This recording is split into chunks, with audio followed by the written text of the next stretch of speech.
दक्ष police news, पहिले खाकी मग बाकी. सासरच्या जाचाला कंटाळून विवाहितेची आत्महत्या, माहेरच्यांनी सासरी अंगणातच केला अंत्यविधी.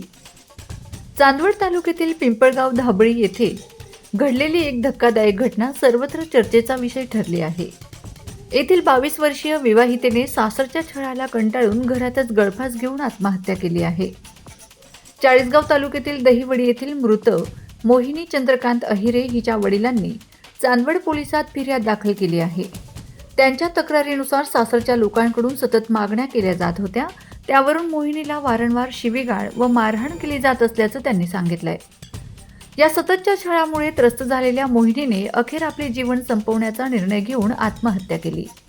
ही घटना समजताच तिच्या माहेरच्यांनी संताप व्यक्त करत मोठ्या संख्येने पिंपळगाव धाबळी येथे धाव घेतली. रागाच्या भरात त्यांनी सासरच्यांच्या बंगल्यासमोरच मोहिनीचा अंत्यविधी करून निषेध व्यक्त केला. या घटनेमुळे परिसरात काही काळ तणावाचे वातावरण निर्माण झाले होते.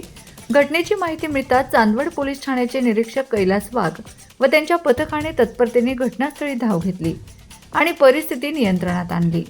पोलिसांनी मृत विवाहितेच्या पतीसह सासरच्या 6 जणांना ताब्यात घेतले असून या प्रकरणी गुन्हा दाखल करून पुढील तपास सुरू आहे.